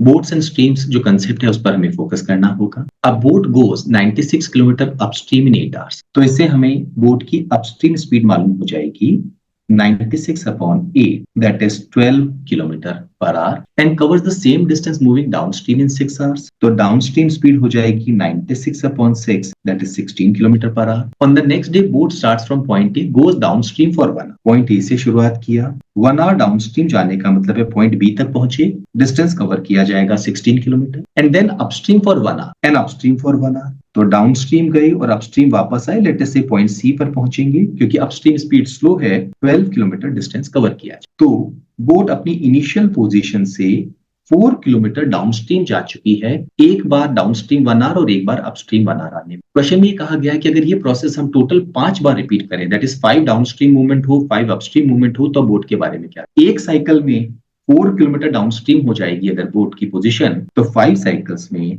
4 times 5, 20 kilometre downstream from point A boat की पोजीशन होगी। फर्स्ट ऑप्शन हमारे इस क्वेश्चन का आंसर। नेक्स्ट क्वेश्चन, ये क्वेश्चन लॉगरिथम पर बेस्ड एक मॉडरेट लेवल का क्वेश्चन है। आप चाहें तो इसे बी कैटेगरी में, और अगर लॉगरिथम आपका कमांड एरिया है तो ए कैटेगरी में भी प्लेस कर सकते हैं। Let A is equal to log of 4 to the base 7 multiplied by log of 5 to the base 7 minus log of 2 to the base 7। Denominator पे भी कुछ टर्म लिखी है। 5 raised to the power a की value हमें पता। सबसे पहले हम एक काम करते हैं, यहाँ पर ये है log 4 to the base। यहाँ पर हम log की प्रॉपर्टी अप्लाई करें तो हम लिख सकते हैं log of 5 over 2 to the base 7। What about denominator? Log of 25 to the base 7 multiplied by log of 8 upon 4। 8 upon 4 को हम डायरेक्टली लिख सकते हैं 2 to the base। ना यहाँ पर ये जो 4 है इसे हम लिख सकते हैं 2 स्क्वायर्ड, और वो जो स्क्वायर में 2 है वो हम बाहर ला सकते हैं। ऐसे ही जो 25 है इसे लिख सकते हैं 5 स्क्वायर, और ये जो 2 है इसे भी बाहर ला सकते हैं। ये दोनों 2 आपस में कैंसिल। ऐसे ही log 2 to the base 7 ये भी आपस में क्या हो गया है, नाउ हमारे पास बचा है log 5 over 2 to the base 7 divided by log 5 to the base। log की एक बड़ी इंपॉर्टेंट प्रॉपर्टी है, log of a to the base n divided by log of b to the base n। इसे हम लिख सकते हैं log of a to the base b। Same property अगर हम यहाँ अप्लाई करें तो a की वैल्यू किसके इक्वल हो जाएगी, log of 5 over 2 to the base 5 की, क्योंकि 7 दोनों ही में न्यूमरेटर टर्म, डिनोमिनेटर जो टर्म्स हैं उन दोनों में log में बेस 7। सिंप्लीफाई करें तो ये हो जाएगा log 5 to the base 5 minus log 2 to the base 5। 5 to the base 5 1 होता है, तो a is equal to 1 minus log 2 to the base 5। log 2 to the base 5 को हम लेफ्ट साइड पे ले जाएं तो ये हो जाएगा 1 माइनस a। फर्दर सिंप्लीफाई करें, log से एक्सपोनेंशियल फॉर्म में लाएंगे तो 2 इक्वल्स टू हो जाएगा 5 to the power 1 minus a, या इसे हम लिख सकते हैं 5 to the power 1 over 5 to the power a। 5 to the power a को क्रॉस मल्टीप्लाई करके ऊपर ले जाएं और ये 2 को नीचे ले जाएं, तो 5 to the power a की वैल्यू हमारे पास आ जाएगी 5/2, और यही हमें इस क्वेश्चन में निकालना था। थर्ड ऑप्शन हमारे इस क्वेश्चन का आंसर। नेक्स्ट क्वेश्चन, ये क्वेश्चन प्रोबेबिलिटी पर बेस्ड एक मॉडरेट लेवल का क्वेश्चन है। परम्यूटेशन कॉम्बिनेशन के कंसेप्ट आपको क्लियर होंगे तभी आप इस तरह के क्वेश्चंस को अटेम्प्ट कर सकते हैं। बी कैटेगरी या सी कैटेगरी में से please. If 5 boys and 3 girls randomly sit around a circular table, the probability that there will be at least one boy sitting between any two girls. ये कुछ ऐसा ही question हुआ जहां पे ये कहा गया no two girls sit together. तो सबसे पहले टोटल 8 मेंबर, तो डिजायर्ड प्रोबेबिलिटी के लिए हम क्या करते हैं, favourable outcomes upon total outcomes. 8 members को एक सर्कुलर टेबल पे अगर हमें बिठाना है तो उसके तरीके होंगे 7 फैक्टोरियल। अब अगर हम कंडीशंस लगाते हैं तो जनरली इस तरह के क्वेश्चन में हम क्या करते हैं, पहले उन्हें अरेंज करते हैं जिन पे कोई रेस्ट्रिक्शंस नहीं। जैसे बॉय, 5 बॉयज को पहले हम एक सर्कुलर टेबल के चारों तरफ बिठा देंगे। इनके लिए कोई भी 5 पोजीशंस हम ले सकते हैं। इन 5 पोजीशंस पे 5 बॉयज को बिठाने का तरीका होगा 4 फैक्टोरियल। सर्कुलर अरेंजमेंट है तो ये कम हो जाएगा, पर याद रखिएगा सर्कुलर अरेंजमेंट में सिर्फ इनिशियली आप ये 1 से रिड्यूस करते हैं क्योंकि आपको किसी से शुरुआत करनी, सब्सिक्वेंट अरेंजमेंट्स लीनियर हो जाए। अब इन 5 बॉयज ने क्या किया है, गर्ल्स के लिए 1 2 3 4 एंड 5 पोजीशंस क्रिएट कर दी। इन 5 पोजीशंस पे 3 गर्ल्स को अरेंज करने का तरीका होगा 5p3। नाउ यहां पर हमें -1 करने की जरूरत नहीं है क्योंकि अब मेंबर्स की पोजीशन फिक्स हो चुकी है। लेट अस से यहाँ पर B1 है, यहाँ पर B2 है, यहाँ B3, B4 और B5 है। अब यहाँ पर जो 3 गर्ल्स है उन्हें हम कहाँ बिठाएं, लेट अस से हमने वो 3 पोजीशंस ये चुनी से G1 G2 G3 ना। अब अगर G1 यहाँ आ जाए और G2 यहाँ पे और G3 आ जाए then it will be different arrangement because अब G1 के मेंबर हैं B1 B2 और अगर G2 यहाँ और G1 यहाँ आ जाए तो G1 के मेंबर हो नियर बाय मेंबर होंगे B1 एंड। तो ये हमारे फेवरेबल केसेस, ये टोटल केसेस। 4 फैक्टोरियल 7 6 5 4 फैक्टोरियल, तो 4 फैक्टोरियल तो हम कैंसिल कर देंगे, नीचे बचेगा 7 6 5। व्हाट अबाउट 5p3, ये होता है 5 फैक्टोरियल 5 - 3 2 फैक्टोरियल। 2 फैक्टोरियल को हम लिख सकते हैं 2, 5 फैक्टोरियल को हम लिखेंगे 5 4 3 2। 1 लिखने की जरूरत नहीं है,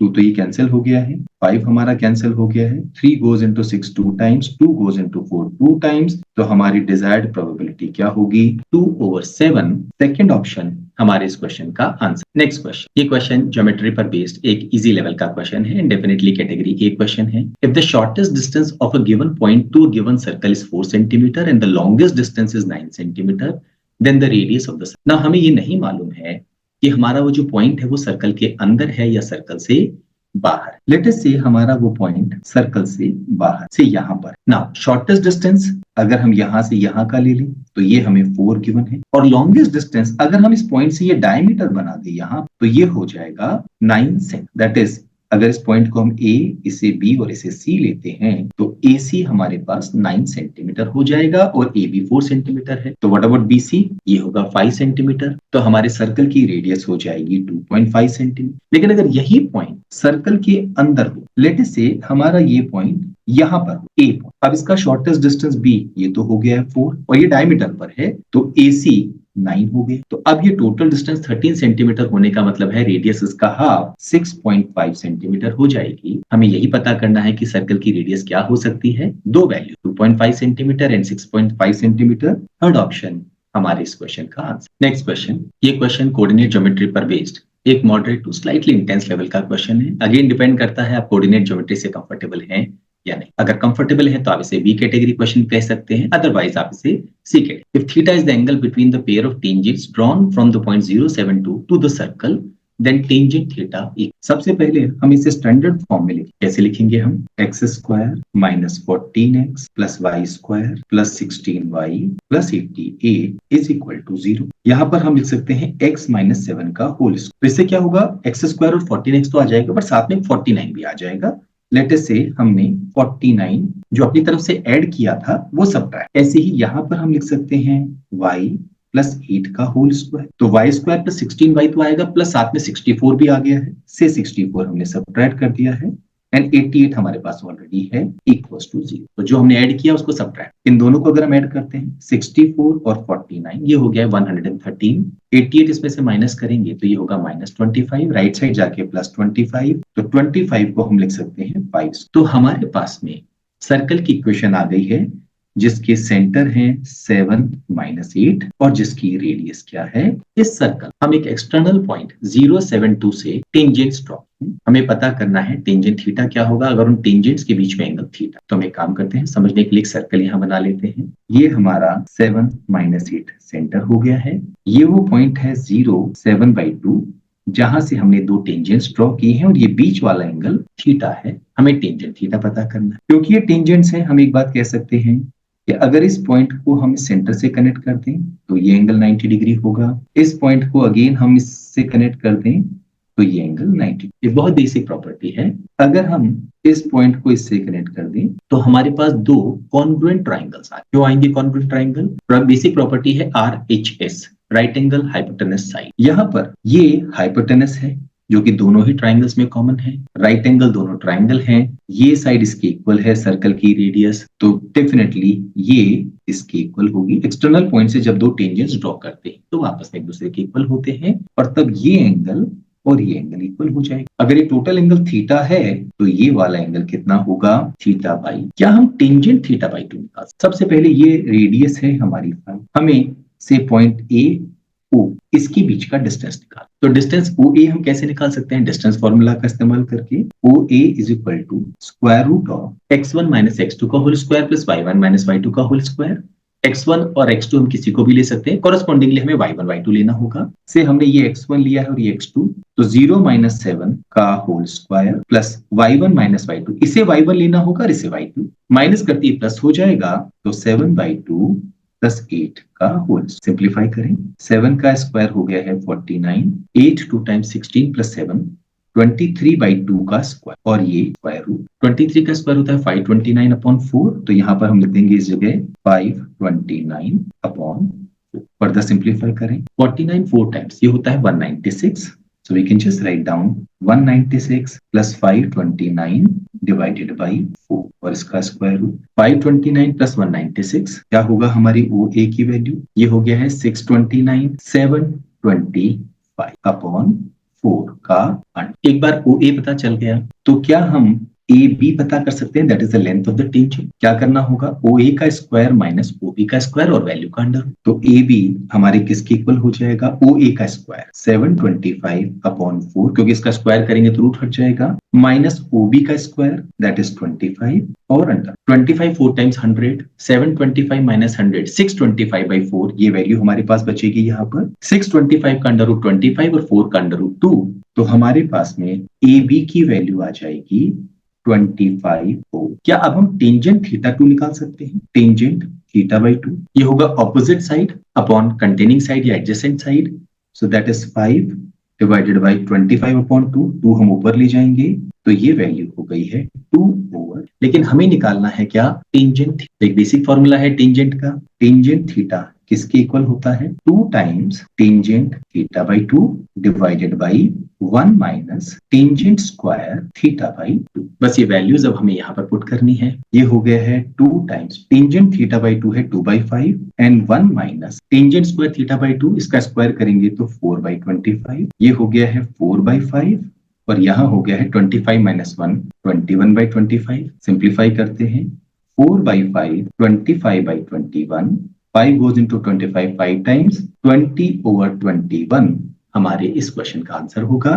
फोर्थ ऑप्शन हम अपना आंसर मार्क कर सकते। नेक्स्ट क्वेश्चन, ये क्वेश्चन ज्योमेट्री पर बेस्ड एक moderate to slightly intense level का क्वेश्चन है। अगेन डिपेंड करता है आप ज्योमेट्री से कंफर्टेबल हैं या नहीं। बी या सी कैटेगरी में आप इसे प्लेस कर सकते हैं। The side AB of a triangle ABCC, median BD is of length K, angle BDA is equal to theta where theta is less than 90 degree, then the area of triangle ABC। सबसे पहले हम एक triangle construct कर लेते हैं। से ये triangle हो गया है AB, तो जो साइड AB है उसे हम स्मॉल c से रिप्रेजेंट कर रहे हैं। BD एक मीडियन है, लेट अस से यहाँ पर हमने ये एक मीडियन बना दी है BD। ये वाला एंगल है theta degree which is less than 90। तो हम ये कहेंगे अगर ये लेस देन 90 डिग्री है तो ABD एक एक्यूट एंगल ट्राइंगल होगा और BCD एक ऑब्ट्यूज एंगल ट्राइंगल होगा। मीडियन की खास बात, ये ट्राइंगल को दो इक्वल हाफ में डिवाइड करती है, दो इक्वल एरियाज में डिवाइड करती है। तो अगर हमें ट्राइंगल ABC का एरिया निकालना है तो हम ट्राइंगल ABD का एरिया निकाल लें या ट्राइंगल BCD का एरिया और उसे डबल। नाउ मीडियन की लेंथ हमें क्या गिवन है? क्योंकि एक्यूट एंगल ट्राइंगल है अगर हम यहाँ से एक एल्टीट्यूड ड्रॉ करें तो वो विद इन द ट्राइंगल होगा। लेट अस इस पॉइंट का नाम हमने दे दिया है ई, और ये वाला एंगल क्या हो गया है 90 डिग्री। ये एंगल है हमारा थीटा। तो ट्राइंगल ए बी डी का एरिया क्या होगा? हम कहेंगे half base that is AD multiplied by altitude from the opposite vertex that is B. ये तो ट्राइंगल एबीडी का एरिया होगा। तो ट्राइंगल एबीसी का एरिया इसका डबल होगा। तो यहां से हम ये 2 हटा, हमें प्राइमरली ये वैल्यू निकालनी है और के और सी को हमें इन्वॉल्व ना। क्या हम लेंथ ऑफ बीई निकाल सकते हैं? ट्राइंगल बीईडी में अगर हम देखें तो ये भी 90 डिग्री है। तो 90 के ऑपोजिट ये तो हाइपोटेनस हो गई। अगर ये थीटा है तो ये ऑपोजिट साइड, तो हमारा साइन थीटा का फॉर्मूला क्या होगा? Opposite side that is BE upon the hypotenuse, वो है के। तो यहां से बीई की लेंथ हमारे पास आ गई है के टाइम्स साइन थीटा। तो हम बीई की जगह लिख सकते हैं क्या? के साइन थीटा। अभी हमें एडी की वैल्यू और पता। सिमिलरली क्या हम डीई की वैल्यू निकाल सकते हैं ना? अगर हम यहाँ पे फॉर्मूले को बदल दें और हम कहें कॉस थीटा, तो कॉस थीटा किसके इक्वल होगा? Side containing the angle that is DE divided by hypotenuse that is K. तो यहां से हमें डीई की वैल्यू क्या मिलेगी? के टाइम्स कॉस। नाउ क्या हम एई निकाल सकते हैं? एई की वैल्यू होगी, क्योंकि ये 90 डिग्री है तो ये हो गया है हमारा hypotenuse that is A B का square C square minus B E का स्क्वायर। और बीई हमने ऑलरेडी लिखा हुआ है के साइन थीटा, तो इसे हम लिखेंगे के स्क्वायर साइन स्क्वायर थीटा। अब हमारे पास में एई आ चुका है, डीई आ चुका है, तो व्हाट अबाउट एडी? एडी इन दोनों का सम होगा। तो हम लिखेंगे DE that is K times cos theta plus AE that is under root C square minus K square sine square theta. ये तो आ गया है एडी, और इस पूरी वैल्यू को हमें मल्टीप्लाई करना होगा के साइन थीटा से। ओपन करेंगे तो के टाइम्स के, ये हो गया के square sign theta multiplied by cos theta. इसे हम लिख सकते हैं साइन 2 थीटा अपॉन 2। ऐसे ही यहां अगर हम मल्टीप्लाई करेंगे तो K times sine theta multiplied by under root C square minus K square sine square theta. ये हमारा डिजायर्ड एरिया होगा।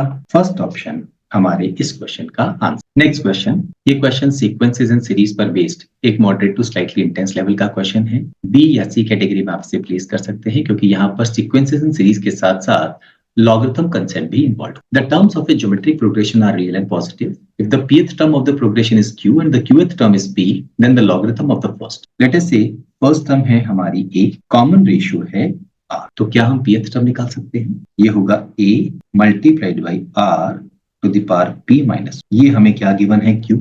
ऐसे ही qth term होगी a multiplied by r to the power q minus 1, और ये किसके इक्वल है? p. अगर हम फर्स्ट इक्वेशन को सेकंड से डिवाइड कर दें तो a तो कैंसिल हो जाएगा, ये हो जाएगा r to the power p minus 1 upon r to the power q minus 1, और r to the power q minus 1 को जब हम ऊपर ले जाएंगे तो यहाँ बचेगा p minus q। This is equal to q over p। तो r की वैल्यू क्या होगी? q over p raise to the power 1 upon p minus r की वैल्यू सब्स्टिट्यूट कर दें तो क्या हम a की वैल्यू निकाल सकते हैं? a multiplied by q over p raise to the power 1 upon p minus q। ये तो हमने r लिखा है और इस पूरे की पावर में है p minus 1। This is equal to q। Simplify करें, a time q over p, ये होगा p minus 1 upon p minus q।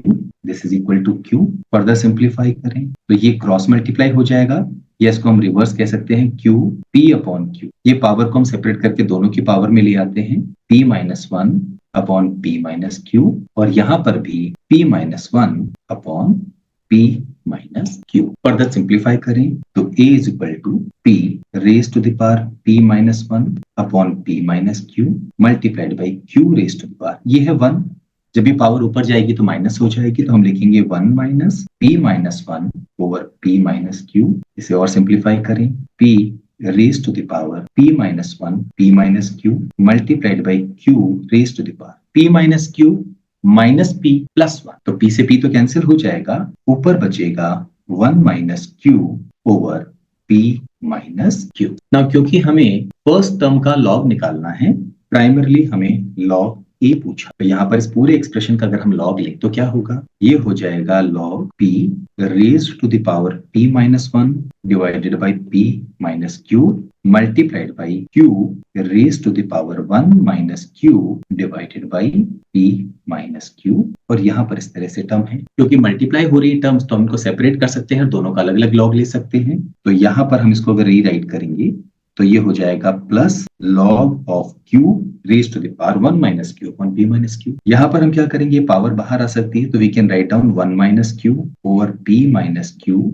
Multiplied by log q. ऐसे ही यहाँ पर हम लिखना चाहें तो हम लिख सकते हैं p minus 1 upon p minus q multiplied by log. ना p माइनस 1, क्योंकि यहाँ पर सारे ऑप्शन में 1 माइनस पी लिखा हुआ है तो हम एक काम करें, यहाँ पर हम एक माइनस कॉमन ले लें और इसको p माइनस 1 को 1 माइनस पी लिख दें, तो ये माइनस हो जाएगा और ये हो जाएगा 1 minus p minus q denominator पे हम ले लें तो अंदर बचेगा 1 minus q log q minus 1 minus p log p whole divided by p minus q. Second option हमारे इस क्वेश्चन का आंसर। नेक्स्ट क्वेश्चन, ये क्वेश्चन इक्वेशंस पर बेस्ड एक इजी लेवल का क्वेश्चन है। Modulus of x plus 1 plus 5 plus 2 का whole square equals to 0।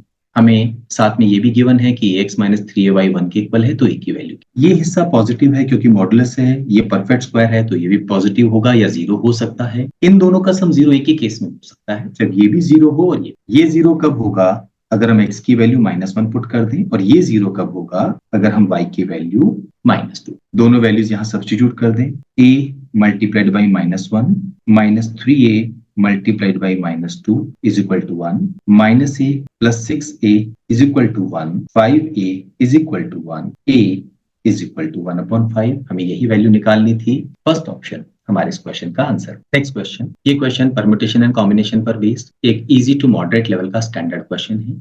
Number of solutions of the equation हमें पता करना है, जहां x1, x2, x3, x4 integers हैं।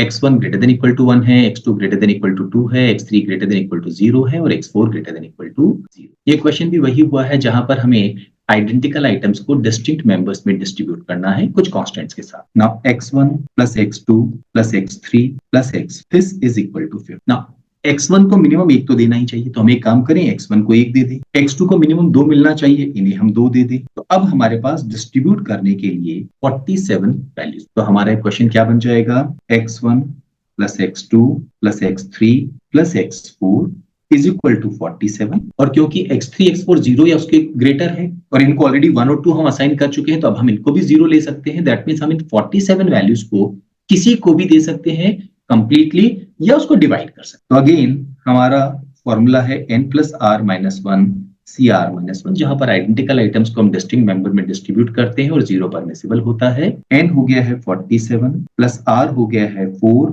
Minus 1 C4 minus 1, 47 4 51 minus 1 50 C3। Simplify करेंगे तो ये हो जाएगा 1 2 3 50 49 48 3 to 6 6 8 टाइम्स 8 मल्टीप्लाइड बाई 50, ये हो गया 400 मल्टीप्लाइड बाई 49। एग्जैक्ट वैल्यू निकालने की जरूरत नहीं है, 4 टाइम्स 9 करते ही लास्ट में 6 आना चाहिए। एक ही ऑप्शन है जहां पर 6 आ रहा है, वरना 49 टाइम्स 4 196 होता है। तो हमारा आंसर 19600, या हम कहेंगे थर्ड ऑप्शन हमारे इस क्वेश्चन का आंसर। नेक्स्ट क्वेश्चन, ये क्वेश्चन इक्वेशंस पर बेस्ड एक इजी लेवल का क्वेश्चन है, डेफिनेटली कैटेगरी ए क्वेश्चन हम इसे कहेंगे। नंबर ऑफ रियल सॉल्यूशन पता करने हैं गिवन इक्वेशन के। इक्वेशन है x square minus 10 times modulus x minus 56 is equal to 0। 3 cases हमें कंसीडर करने होंगे, x की वैल्यू ग्रेटर देन 0, 0 और लेस देन। पर 0 पुट करने पर ये कंडीशन सेटिस्फाई नहीं हो रही है, तो हम सिर्फ 2 केसेस पर फोकस करेंगे, अगर x मोर देन 0 हो और अगर x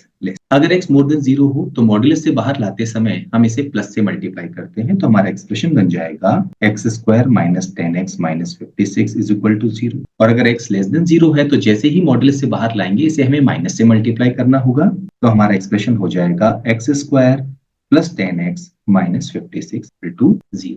फैक्टराइज करने पर यहाँ पर x minus 14 x plus 4 is equal to 0 और यहाँ पर x plus 14 x minus 4 is equal to 0। x की 2 वैल्यूज आएंगी -4 एंड 14, क्योंकि हमने अज्यूम किया है x मोर देन 0 है, इस वैल्यू को हम रिजेक्ट कर देंगे, ये वैल्यू हमारे काम की है। यहाँ पर 2 वैल्यूज आएंगी 4 एंड -14, इसे हम रिजेक्ट कर देंगे क्योंकि हमने अज्यूम किया है x लेस देन 0 है, तो -14 हमारे काम की है। नंबर ऑफ रियल सॉल्यूशन कितने होंगे, 14 and -14, that is total 2 solutions। Third option हमारे इस क्वेश्चन का आंसर। नेक्स्ट क्वेश्चन, ये क्वेश्चन सर्ट्स एंड इंडाइसेस पर बेस्ड एक इजी लेवल का क्वेश्चन है, डेफिनेटली कैटेगरी ए क्वेश्चन हम इसे कहेंगे। The greatest number among them is, now 2 की पावर 300 को हम लिख सकते हैं 2 to the power 3 whole raise to the power 100 या 8 raise to the power 100। 3 to the power 200 को हम लिख सकते हैं 3 raise to the power 2 whole raise to the power 100 या 9 रेज टू द पावर 100। तो अब ये तो हम रिजेक्ट कर देंगे क्योंकि 9 raise to the power 100 8 raise to the power 100 से बड़ा है। What about 4 raise to the power 100? ये तो इमीडिएटली रिजेक्ट हो जाएगा क्योंकि 9 रेज टू द पावर 100 हमारे पास है। 2 रेज टू द पावर 100 और plus 3 raise to the power, अगर हम इसका कंपैरिजन करें तो हम यहाँ पर क्या वैल्यू ला सकते हैं, हमें बस ये यहाँ हम एक सिंपल सा काम कर सकते हैं। ये जो 9 है इसको हम ब्रेक कर दें, लेट अस से 2 + 7 रेज टू द पावर। ना जब हम बाइनोमियल एक्सपेंशन में इसको सॉल्व करते हैं तो हमारी पहली टर्म होगी 2 to the power 100, हमारी लास्ट टर्म होगी 7 to the power 100 और बीच में बहुत सारी टर्म्स और हमें सारी वैल्यूज को चेक करने की यहाँ पर जरूरत नहीं, क्योंकि इन दोनों का सम ही इन दोनों के सम से बड़ा है।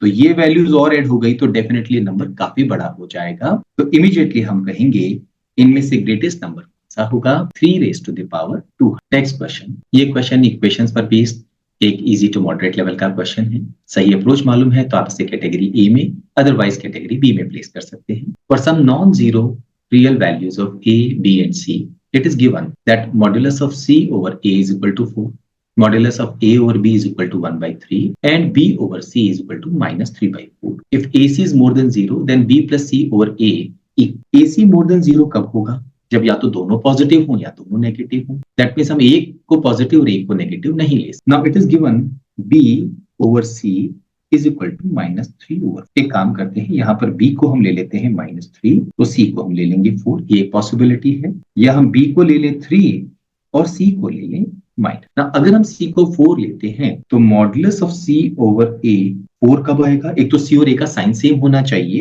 ये तब आएगा जब a की वैल्यू हम 1 ले लें। और अगर हम यहाँ पर c को -4 ले लें तो a को हमें क्या लेना होगा, -, तभी -4/-1 हमारा प्रोडक्ट जो है इन दोनों का -4 एंड -1 का वो 4 होगा, विच इज मोर देन 0। एक बार हम चेक कर लेते हैं मॉडुलस ऑफ a और b 1/3 आ रहा है क्या। a को b से डिवाइड करेंगे तो -1/3 और मॉडुलस लेंगे तो 1/3। ऐसे ही यहाँ पर a को b से डिवाइड करेंगे तो -1/3 और मॉडुलस लेंगे तो 1/3। सारी कंडीशन सेटिस्फाई हो गई हैं। b plus c over a, b और c को ऐड करेंगे तो 1 अपॉन a करेंगे तो 1, यहाँ b और c को ऐड करेंगे तो -1 अपॉन a करेंगे तो भी 1। दोनों ही केसेस में हमारा आंसर क्या आ रहा है, 1। फर्स्ट ऑप्शन हम अपना आंसर मार्क कर सकते। नेक्स्ट क्वेश्चन, ये क्वेश्चन सीक्वेंसेस इन सीरीज पर बेस्ड एक moderate to slightly intense level का ट्रिकी क्वेश्चन है। The sum of a given infinite geometric progression is 80 and the sum of its first 2 terms is 35, then the value of n for which the sum of its first n terms is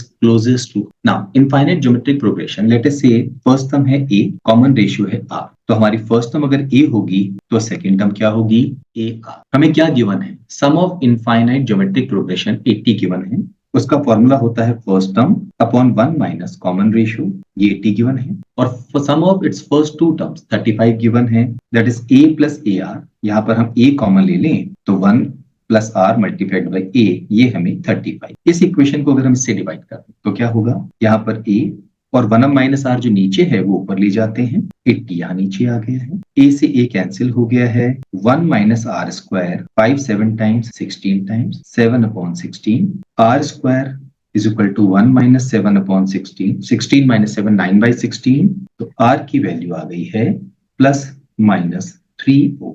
ना क्योंकि हमें सम closest to 100 लाना है तो हमें जो plus value है उस पर फोकस नहीं। उसकी वजह ये है कि मान लीजिए हमने r की वैल्यू 3/4 यहाँ पर पुट कर दिया किसी भी वैल्यू में, तो यहाँ पर a 1 minus 3/4 is equal to 80, तो a की वैल्यू हो जाएगी 12। और अगर हमने -3/4 पुट किया तो a upon 1 plus 3/4 is equal to 80, ये हो जाएगा 1। नाउ इस केस में हमारी पहली टर्म तो है 20, सेकंड टर्म है a times r, that is 20 multiplied by 3/4, ये हो गया है 15। हम देख सकते हैं दोनों का सम 30। अगर हम फर्स्ट टर्म 140 लेते हैं तो सेकंड टर्म क्या होगी, 140 मल्टीप्लाइड बाई -3/4, दैट इज -105। इन दोनों का सम भी 30। नाउ इस वैल्यू को हम क्यों इग्नोर करेंगे, क्योंकि ये कभी भी 100 के क्लोज नहीं आएगा, इसका मैक्सिमम सम 80 हो सकता है, बिकॉज इसमें हम वैल्यू ऐड कर। जबकि यहाँ क्या हो, यहाँ पर क्योंकि कुछ वैल्यू नेगेटिव हो रही है, फिर पॉजिटिव होगी, फिर नेगेटिव होगी, फिर पॉजिटिव होगी, तो हो सकता है हम 100 के क्लोज, तो हम सिर्फ इसी पर फोकस करेंगे। तो फर्स्ट टर्म हो गई हमारी 140, second term 140 multiplied by -3/4, next term 140 multiplied by -3/4 का square, next term 140 multiplied by -3/4 का क्यूब, एंड सो। नाउ यहाँ पर हमें एक बात ध्यान रखनी है कि सम 100 के क्लोज तब नहीं होगा जब वैल्यू माइनस हो, जब वैल्यू प्लस होगी तब सम क्लोज। जैसे यहाँ पर 140 है, अगर ये वैल्यू ऐड कर दें तो आंसर 140 माइनस 105 यानी 35। फिर हम कुछ ऐड करेंगे तो फिर हमारी वैल्यू बढ़ेगी, फिर सब्ट्रैक्ट करेंगे तो वो 35 से थोड़ी सी ज्यादा होगी, बिकॉज वो 35 से 80 की तरफ मूव करे। तो हमारा आंसर 100 के क्लोज कब आएगा? जब हम नंबर ऑफ टर्म्स इवन ना लेके ऑड, यहां लेते हैं तो 140, इन तीनों को लेते हैं तो हमारा आंसर 100 से ऊपर आएगा।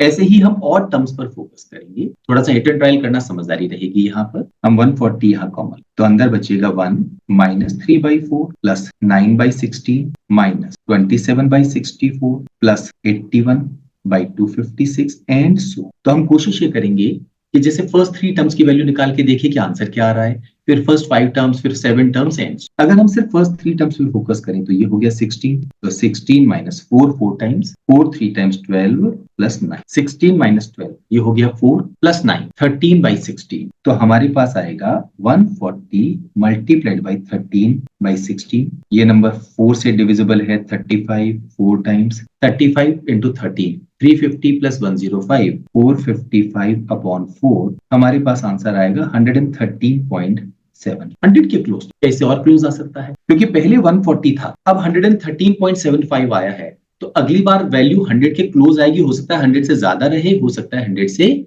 कम हो। तो हम एक काम करते हैं, अब 5 टर्म्स तक की कैलकुलेशन करके ना, जैसे ही हम 5 टर्म्स तक की कैलकुलेशन करेंगे, ये हो गया 256, तो यहाँ लिखेंगे 250 4 64 times, 64 3 times 192, 16 16 times, 16 9 times 144, 64 4 times, 27 4 times 108 plus. And again हम एक बार चेक कर लेते हैं कि क्या हमारा आंसर 100 के क्लोज आ रहा है या नहीं। इसे सिंप्लीफाई करेंगे तो 140, यहाँ पर 256 और 144, ये हो गया है हमारा 400, ये हो गया है 300, तो ये बचा है 181/250। अगेन हम चाहें तो 4 से डिवाइड करें, थोड़ा सा हम अप्रोक्सीमेशन भी यहाँ पर कर सकते हैं। Maybe we can take it as 180, maybe इसको हम 250 के आसपास ले लें, तो ये 0 हम कैंसिल कर दें। 14 टाइम्स अगर हम करते हैं यहाँ पर, तो ये हो जाएगा हमारा 255 0 और नीचे 25 है। अप्रोक्सीमेटली ये वैल्यू हमारी 100 के आसपास ही आएगी।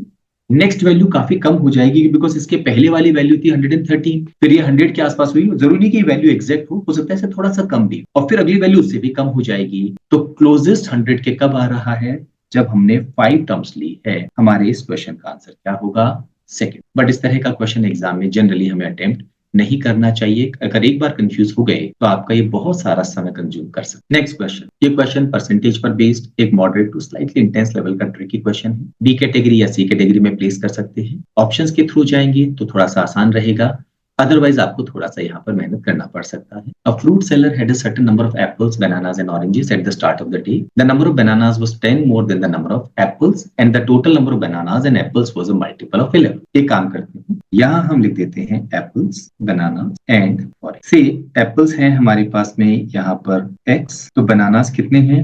10 x plus, और total number of bananas and apples was a multiple of 11. x plus 10, 2x plus 10, 11 का multi. Next, she was able to sell 70% of apples. 70% का मतलब होता है 7/10, 60% of bananas, that is 3/5, 50% of oranges, that is 1/2. During the day, if she was able to sell 55% of the fruit, total का 55% होता है 11/20.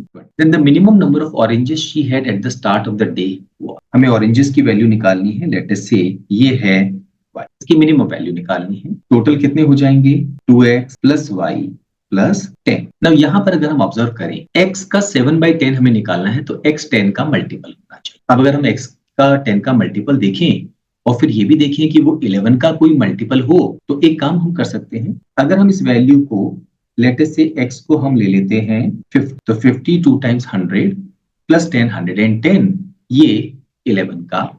तो अगर x इक्वल टू 50 एक बार हम पुट करके देखें और हम क्रॉस चेक करेंगे, अगर नहीं होगा तो फिर हम x की दूसरी वैल्यू रखेंगे। यहाँ पर जैसे ही हमने x की जगह 50 लिखा, ये वैल्यू हो गया 50 प्लस 10 60, और ये टोटल हो गया 110 प्लस y, तो we can just write down y plus 110। Now इसका 7/10, 50 का 7/10 होता है 35, 60 का 3/5 ये होता है 36, इतना इन्होंने सेल किया, और y का 50% y/2। हमें बस ये देखना है कि क्या y की वैल्यू हमें इंटीजर मिल रहा है या नहीं मिल रहा। ये इक्वल है किसके, 11/20 मल्टीप्लाइड बाई y प्लस 110 के। 35 प्लस 36 ये हो गया है 71, 71 का डबल ये हो गया है 142, तो हम लिखेंगे 142 plus y upon 2, 2 goes into 20 10 times, तो यहाँ पर हम 10 लिखेंगे। क्रॉस मल्टीप्लाई करेंगे तो 1420 plus 10y is equal to 11y plus 1210। So y की वैल्यू होगी 1420 माइनस 1210,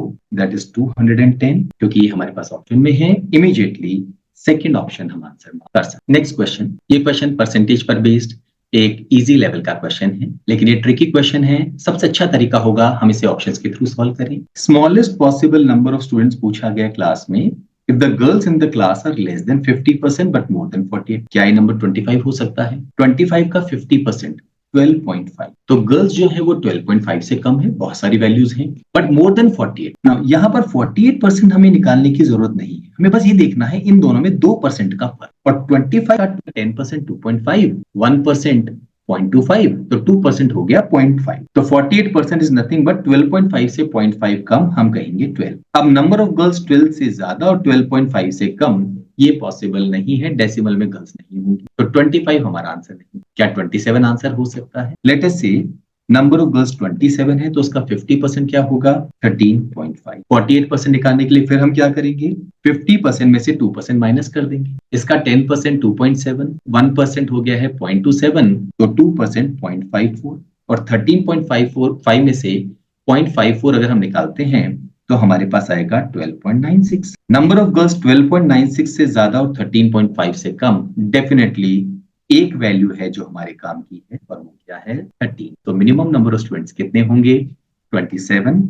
सेकेंड ऑप्शन हमारे इस क्वेश्चन का आंसर। नेक्स्ट, ये सेट लॉजिकल रीजनिंग पर बेस्ड एक मॉडरेट लेवल का सेट है। सही अप्रोच मालूम होनी जरूरी है, और आपको ध्यान से इस तरह के सेट्स को अटेम्प्ट करना होता है। किसी भी हालत में हम इसे कैटेगरी ए क्वेश्चन नहीं कहेंगे।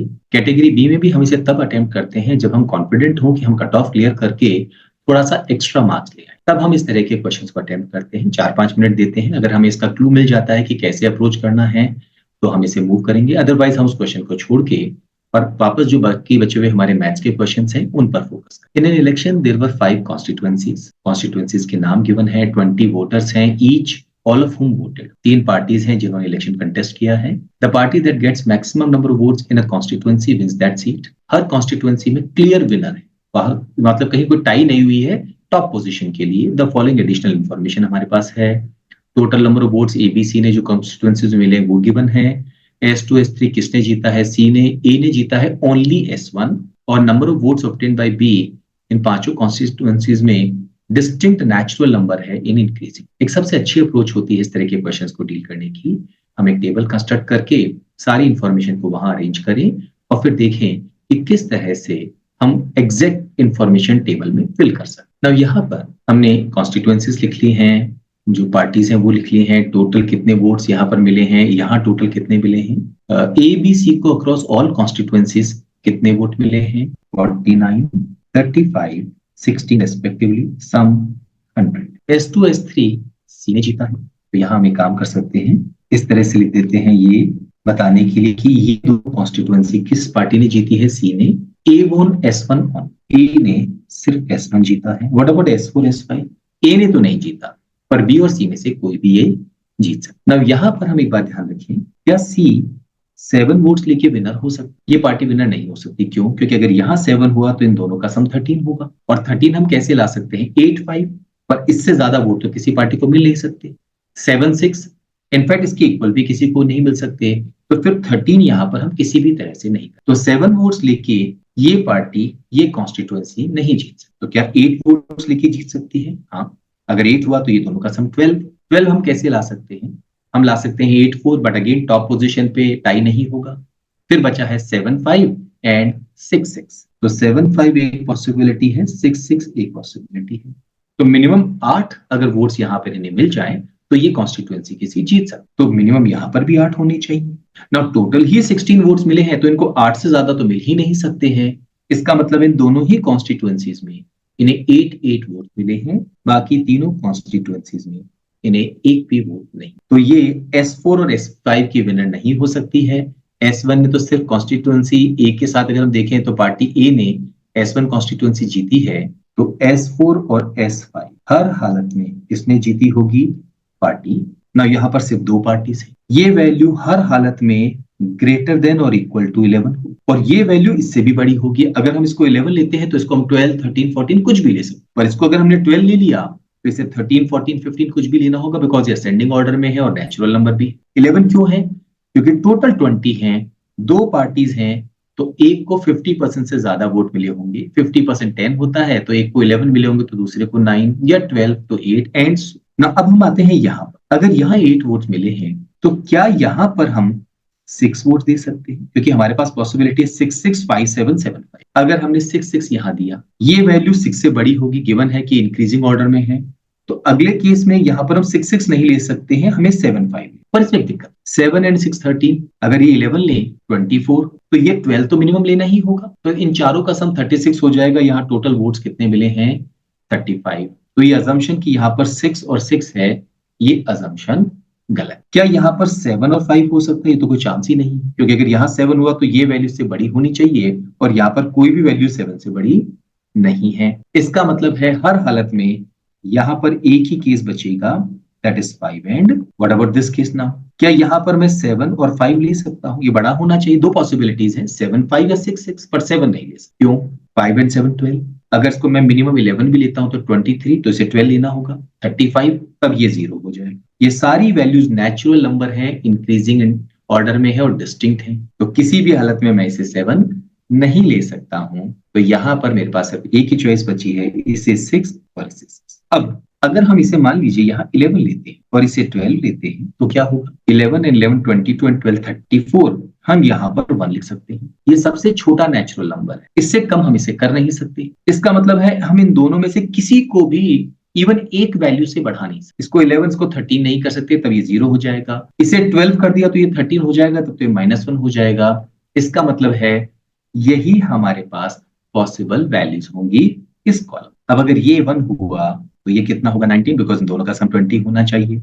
ये 11 हुआ तो ये 9, और ये 12 हुआ तो ये 8। एक बार टेबल बन गई, अब आसानी से क्वेश्चंस को आंसर कर सकते हैं। Assume that A and C had formed an alliance and any voter who voted for either A or C would have voted for this alliance, then the number of seats this alliance would have won is okay। तो यहाँ A और C को 19 votes मिलते, B को 1, तो definitely S1 ये जीत जाते। यहाँ पर 7 और 8 15, इन्हें 5 मिलते, डेफिनेटली ये जीत जाते। 6 एंड 8 14, इन्हें 6 मिलते, डेफिनेटली ये जीत जाते।